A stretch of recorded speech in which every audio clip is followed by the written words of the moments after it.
హైడ్రాని కూనంనేని సాంబశివరావు గారు డ్రాగన్గా అభివర్ణిస్తున్నారు. ఒక్కొక్కరు దానికి ఒక్కొక్క పేరు పెట్టి అది ఒక డైవర్షన్ కోసం లేకుంటే బెదిరింపులకు భయపెట్టానికో వాడుతున్నారు అనేది యాక్చువల్గా ఎందుకు వచ్చింది సడన్గా హైడ్రా ఇప్పుడు తెర మీదకి? గుడ్. ఒక మంచి చర్చను లేవదీసినారు. అంటే ముందుగా మనం ఈ ఈ చర్చలోకి వెళ్ళే ముందు రేవంత్ రెడ్డిని నిజంగానే అభినందించాలి. ఎందుకంటే ఈ మహానగరాన్ని ఒక నరక కూపంగా మార్చేసినటువంటి ఆక్రమణదారులను నిజంగానే భయపెట్టినా బెదిరించినా ఇంకొకటి చేసినా తప్పేం లేదు, కూల్ చేసినా కూడా తప్పేం లేదు. ఎందుకంటే హైదరాబాద్ నిర్మాణమైంది లేదా హైదరాబాద్కు ఉన్నటువంటి స్వభావమే సిటీ ఆఫ్ లేక్స్ అనేవాళ్ళు. కొన్ని 2500 చెరువుల గొలుసుకట్టు చెరువుల సమాహారంలాగా హైదరాబాద్ ప్రతి అడుగున ఒక కొలను ఉండేటువంటిది. అడుగడుగున గుడి ఉంది అన్నట్టు హైదరాబాద్లో అడుగడుగున ఒక కొలను, అడుగడుగున ఒక చెరువు, అడుగడుగున ఒక కుంట ఉండి ఇది ఒకదానికి ఒకటి లింక్డ్గా ఉన్నటువంటి ఒక సజీవ జలదృశ్యం హైదరాబాద్. అటువంటి దాన్ని ఒక మురికి కూపంగా మార్చడానికి ఈ చెరువుల దురాక్రమణ అనేటువంటిది కారణమైంది. దాని గురించి మనం తర్వాత చర్చిద్దాం. ఇది హైడ్రానా, లేకపోతే డ్రాగనా, లేకపోతే డైవర్షనా, లేకపోతే ఇంకొకట, ఇవన్నీ రాజకీయ లబ్ధి కోసం మాట్లాడుతున్నటువంటి మాటలు. నిజానికి హైడ్రా అనేది మొట్టమొదటిసారిగా విన్నప్పుడు నాకు మా intermediate 10th class 9th class రోజులు గుర్తొచ్చినాయి. హైడ్రా అనేది ఒక చిన్న జీవి. అవును. ఆ చిన్న జీవి కానీ అన్ని జీవుల కంటే అత్యంత విశిష్టత కలిగినటువంటి జీవి. అంటే కేవలం టెంటకిల్స్, కూరలు, ఒక ట్యూబ్ లాంటి ఒక చిన్న ఆకారంతో ఎటైనా వెళ్ళి దేన్నైనా చంపగలిగేటువంటి, దేన్నైనా కొట్టగలిగేటువంటి జీవి మొదటిది. రెండోది, ఇది చెరువులను ఆక్రమిస్తుంది లేదా మంచినీటి కుంటలను ఆక్రమిస్తుంది, మంచినీటి చెనుమలలో ఉంటుంది. దీన్ని అంటే మంచినీళ్ళలో మాత్రమే, మంచినీటి కుంటల్లో చెరువుల్లో మాత్రమే జీవించేటువంటి ఆవాసం ఉండేటువంటి జీవి. మూడవది, దీనికి పుట్టుక ఉంటుంది తప్ప చావు అనేది ఉండదు.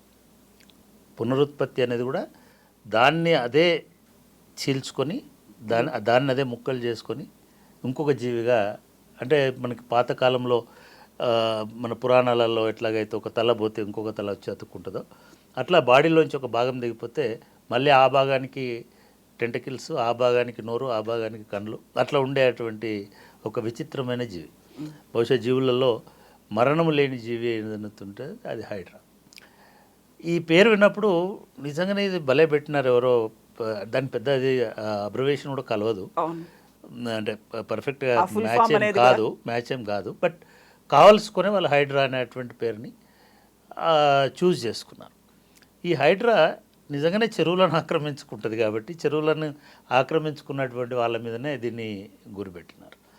ఫైన్. ఇది కొన్నిసార్లు మీకు కక్ష సాధింపులాగానో, కొన్నిసార్లు రాజకీయ దీనికోసమో అనిపించవచ్చు, తప్పేం లేదు. కానీ రేవంత్ రెడ్డి గారు, ముఖ్యమంత్రి గారు క్లియర్గా కొన్ని విషయాలు 2-3 రోజుల నుంచి ఆయన లీక్ చేసుకుంటూ వస్తున్నారు. ఏదో పిచ్చాపాటిగా మీడియాతో మాట్లాడేటప్పుడు ఇంకొకటి చెప్తున్నారు. ఆ చెప్తున్నటువంటి విషయాలను గమనించినప్పుడు, లేదా దానికి అధికారిగా నియమితులైనటువంటి రంగనాథ్ గారు ఓవర్ హైప్ చేస్తూ మాట్లాడుతున్నటువంటి మాటలు విన్నప్పుడు కానీ, అంటే ఎప్పుడైనా ఆఫీసర్లు నిజానికి లో ప్రొఫైల్ ఉండాలి కూడా. ఎందుకంటే ఇటువంటి డిసిషన్స్లో పొలిటీషియన్స్ ఎటు టర్న్ అవుతారో తెలియదు. కానీ రంగనాథ్ గారు చాలా ఓవర్ హైప్. అసలు నాకు ఆశ్చర్యం వేస్తుంది. ఆయన రోజుకు 10 ఛానళ్ళతో మాట్లాడుతున్నాడు, యూట్యూబ్లను కూడా ప్రామాణికంగా తీసుకుంటున్నాడు, యూట్యూబ్ ఛానళ్ళల్లో పెద్ద పెద్ద ప్రసంగాలు చేస్తున్నాడు, ఎవరిని వదలమని చెప్తున్నాడు. జనరల్గా ఆఫీసర్ చెప్పకూడదు, ఎవరిని వదులుతావో ఎవరిని వదలో నీ చేతిలో ఉండదు. ఎందుకంటే ఈ హైడ్రా కమిటీ చైర్మన్ ఎవరు? HYDRAA committee chairman chief minister. అసలు హైడ్రాకు చట్టబద్ధత ఉందా అనేటువంటి చర్చ మీ మాటలతో స్టార్ట్ అవుతున్నది. దాని గురించి కూడా మాట్లాడు.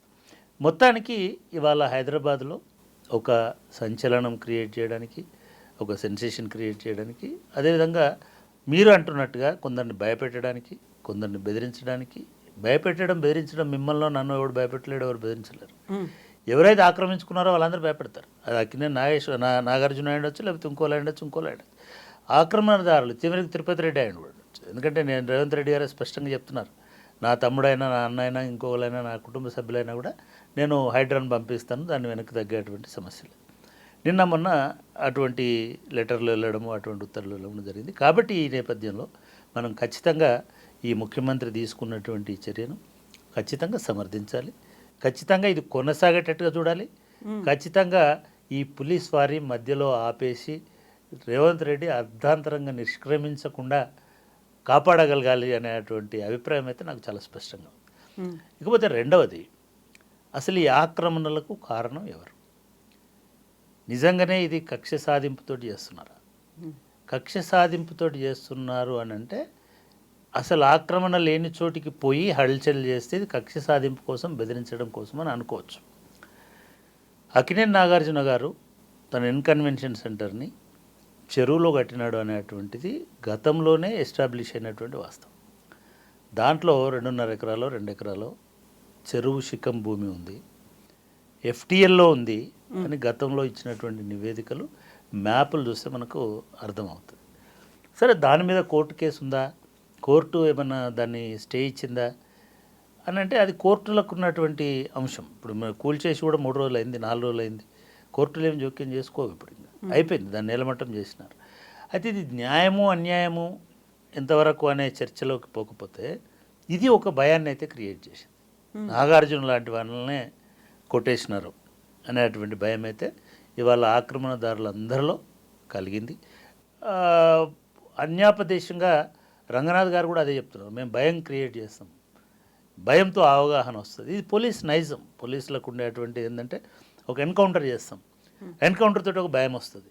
భయం వస్తే ఎవరు నక్సలైట్లకు అన్నం పెట్టరు, సో దాంతో సెటరేట్ అయిపోతుంది.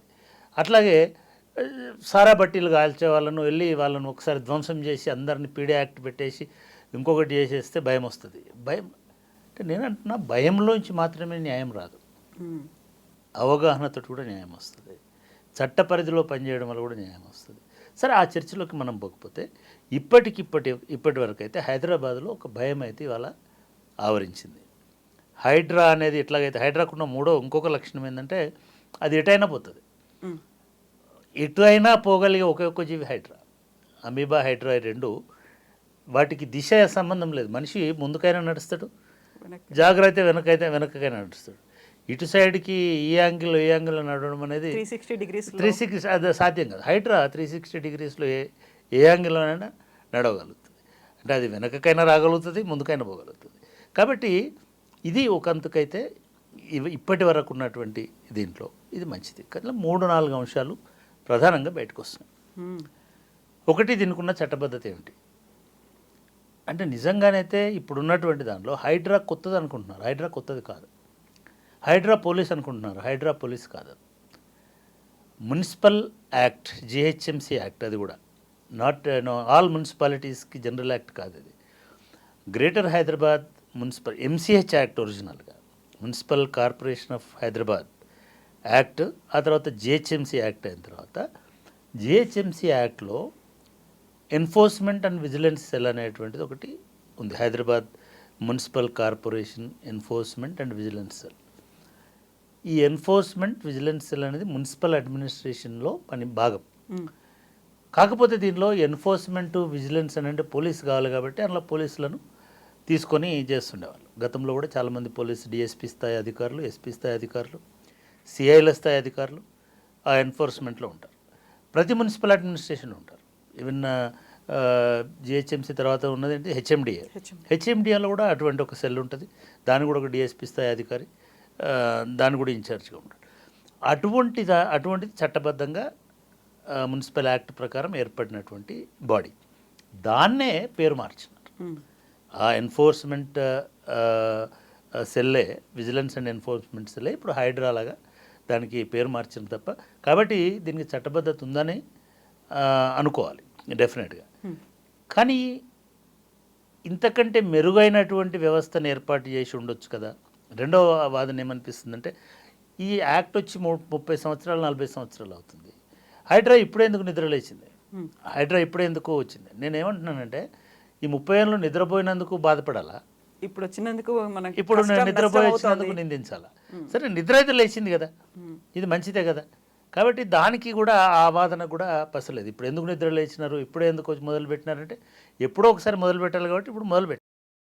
ఈ హైడ్రా ఇప్పుడు హఠాత్తుగా నిద్ర లేచి ఈ 30 సంవత్సరాల నుంచి ఇచ్చుకుంటూ వచ్చినటువంటి పర్మిషన్లన్నింటినీ రద్దు చేసి ఈ 30 సంవత్సరాల నుంచి ఇచ్చినటువంటి అనుమతులు, కన్స్ట్రక్షన్స్, నిర్మాణాలు, కరెంటు కనెక్షన్లు, వాటర్ కనెక్షన్లు ఇచ్చిన తర్వాత ఇప్పుడు పోయి దాడులు చేయడం వలన ఇది రాజ్యాంగ సంక్షోభం. పెద్ద మాటనే కావచ్చు కానీ న్యాయ వివాదం అనుకుందాం. న్యాయ వివాదం కూడా రాజ్యాంగం నుంచే వస్తుంది.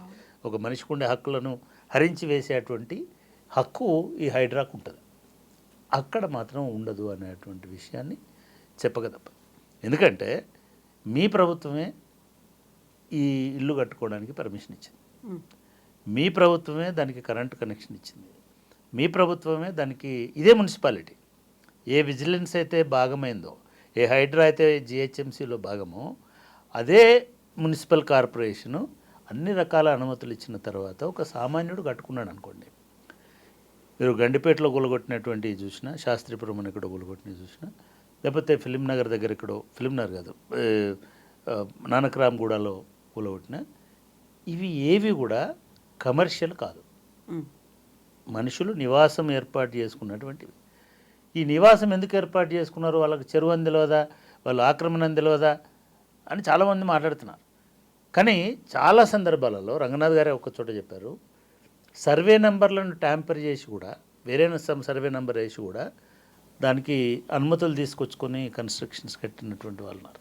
మనం ఈ యూట్యూబ్ ఛానళ్ళలో వస్తున్నటువంటి చూస్తుంటే ఎవరో ఒక ఐటీ ఎంప్లాయీ హైటెక్ సిటీకి దగ్గర ఉంటుందో, లేకపోతే అటేటో ఫైనాన్షియల్ డిస్ట్రిక్ట్ దగ్గర ఉంటుందో, లేకపోతే వాళ్ళ బడ్జెట్లో వస్తుందని ఎక్కడో ఒక ఫ్లాట్ కొనుక్కున్నా.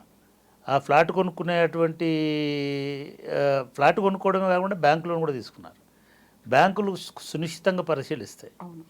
కానీ మీ మున్సిపాలిటీ ఇచ్చిన డాక్యుమెంట్లన్నీ దొంగ డాక్యుమెంట్లు, తప్పుడు డాక్యుమెంట్లు. మున్సిపాలిటీ పర్మిషన్ ఇచ్చి డాక్యుమెంట్లన్నీ కరెక్ట్గా ఉన్నట్టుగా ట్యాంపర్ చేసిన తర్వాత బ్యాంకు కూడా ఏం చేయలేదు. సో వాళ్ళు కూడా లోన్ ఇచ్చినారు. ఇటువంటి వాళ్ళ సమస్యలు వస్తే ఏం చేయాలనేది వాళ్ళ హైడ్రా ముందున్నటువంటి పెద్ద సవాలు. ఇది భవిష్యత్తులో న్యాయ వివాదాలకు కూడా దారితీస్తుంది. ఇవాళ న్యాయస్థానాలు కూడా ఎట్లున్నాయంటే వ్యక్తి ప్రయోజనం ఇంపార్టెంట్ రాష్ట్ర ప్రయోజనం కంటే, సమాజ ప్రయోజనం కంటే. ఎందుకంటే లా ఇట్ సెల్ఫ్ వ్యక్తి ప్రయోజనమే ముఖ్యమని చెప్తుంది, వ్యక్తిని కాపాడాలని చెప్తుంది. కానీ ఆ వ్యక్తి వలన సామాజిక ప్రయోజనాలు దెబ్బతింటున్నాయి, ఆ వ్యక్తి వలన ఎన్విరాన్మెంట్ దెబ్బతింటుంది, ఆ వ్యక్తి వలన జీవ వైవిధ్యం దెబ్బతింటుంది, అనేక జీవులు నాశనం అవుతున్నాయి అనేటువంటి అంశాన్ని కోర్టులు పెద్దగా పట్టించుకోవు. కాబట్టి అది నాగార్జున వ్యాపార సంస్థ అయినా, వాణిజ్య సంస్థ అయినా, లేదా ఇంకొక కాలేజ్ అయినా, ఇంకొకటైనా దాని సామాజిక ప్రయోజనం ఏమిటి అనేది చూడకుండా ఇమీడియట్గా కోర్టులు స్టే ఇవ్వడం అనేటువంటిది జరుగుతుంది. కోర్టుల ఇంటర్వెన్షన్ అనేది జరుగుతుంది. ఏ సంస్థ కూడా కోర్టుల జోక్యానికి అతీతం కాదు. రాజ్యాంగ సంస్థ అయినా సరే కోర్టుల జోక్యం అనేది తప్పనిసరి అవుతుంది. దీనివలన కొంత ఏమైనా గ్యాప్ వస్తుందేమో చెప్పలేము. ఇది రెండవ అంశం ఈ హైడ్రా విషయం.